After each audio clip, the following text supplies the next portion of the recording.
Pensar e Crer, um pensamento de Santo Tomás de Aquino, do pecado original e suas consequências. Querido irmão, querida irmã, você que está no canal Pensar e Crer, estamos fazendo uma sequência de vídeos sobre um pensamento de Santo Tomás de Aquino. Fizemos um longo caminho até aqui, mas sempre vídeos curtos e breves, pois Santo Tomás de Aquino é sempre preciso naquilo que ele diz. E hoje iremos falar do pecado original e suas consequências, um pensamento de Santo Tomás de Aquino.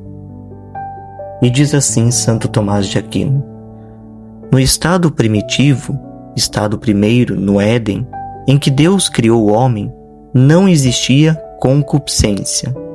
A concupiscência existe agora, pois o homem se acha em estado de natureza decaída. O estado de natureza decaída é o estado que se seguiu como efeito e consequência do primeiro pecado do primeiro homem. Tal consequência se estende a todos e cada um dos homens, porque a nossa natureza é a sua e dele a recebemos. Se o primeiro homem não tivesse pecado, teria nos transmitido a natureza humana em outro estado, ou seja, no estado original de integridade e justiça.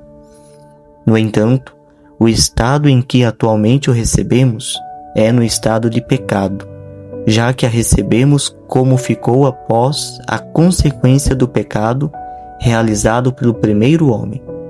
A esta mancha do pecado que se transmite junto com a natureza, chama-se pecado original. Assim, o pecado original se transmite a todos os homens pelo fato de recebermos a natureza de Adão pecador. O efeito que produz em cada indivíduo da espécie humana, o chamado pecado original, é a privação dos dons sobrenaturais e gratuitos que Deus misericordioso havia concedido à natureza, na pessoa do primeiro homem e Pai comum dos mortais.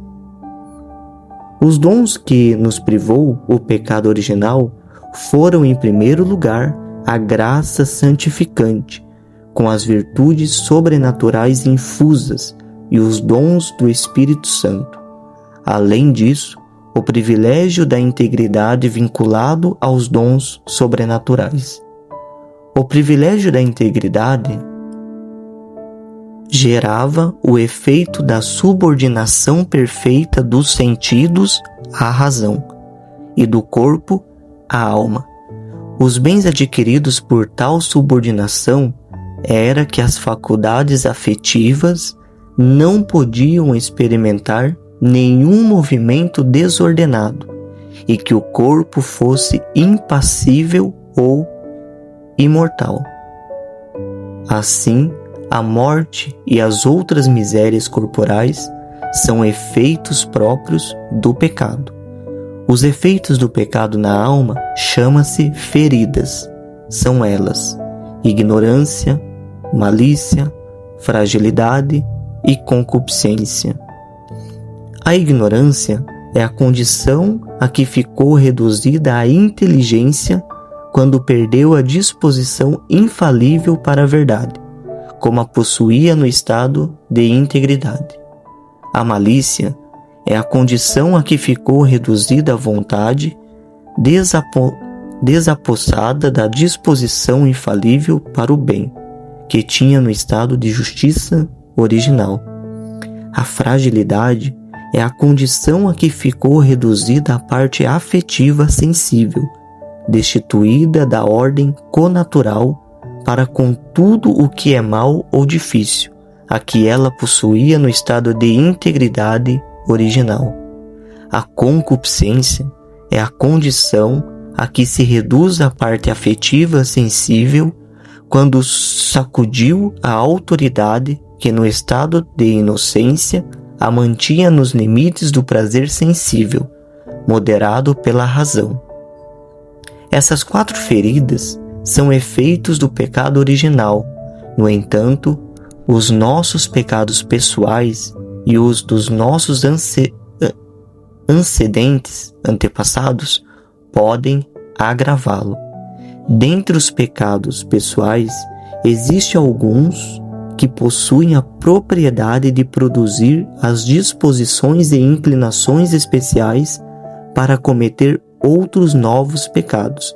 São chamados de pecados capitais. São eles: soberba, avareza, gula, luxúria, preguiça, inveja e ira.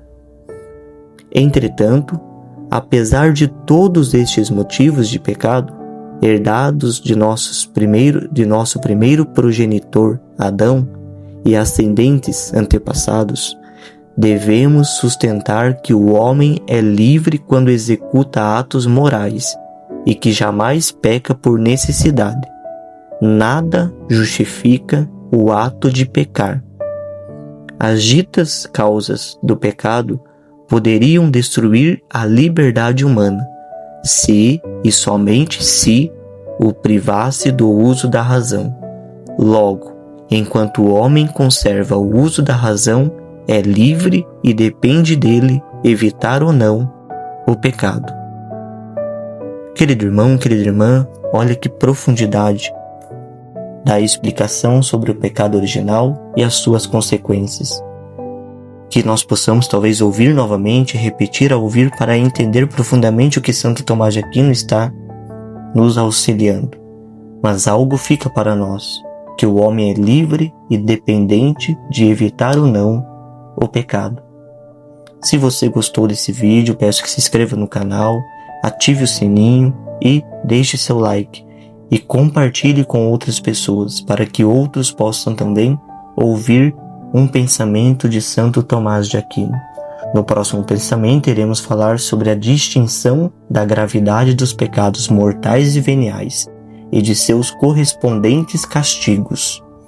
Então, se você deseja receber o próximo vídeo, ative o sininho. Deus te abençoe e um forte abraço.